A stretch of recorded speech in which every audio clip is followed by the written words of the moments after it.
আজকাল social media খুললেই এই যে আর নাই তো এইসব ফুড ব্লগিংই দেখতে পান। কিন্তু জানেন কি আমাদের ভারতে প্রথম কে এই ফুড ব্লগিং শুরু করেন?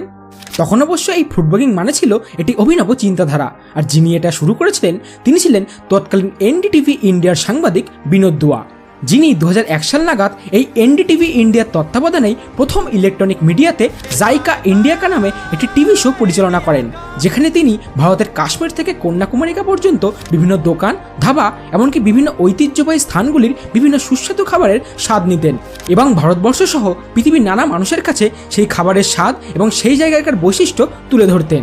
আর শুধু দেশীয় খাবারই নয়, বিদেশের যেমন সান ফ্রান্সিসকো, হংকং, মরিশাসের মতো জায়গার খাবারও বাদ যায়নি। আর যেহেতু এই টিভি শোটি আর 5টা সাধারণ টিভি শোয়ের তুলনায় অনেকটাই আলাদা ছিল, সেজন্য তৎকালীন সময়ে এই টিভি শোটি ব্যাপক জনপ্রিয়তা পায়, আর সেটাই ছিল আসল ফুড ব্লগিং। তো আপনি কি ফুড ব্লগিং দেখতে পছন্দ করেন? কমেন্টে অবশ্যই জানান।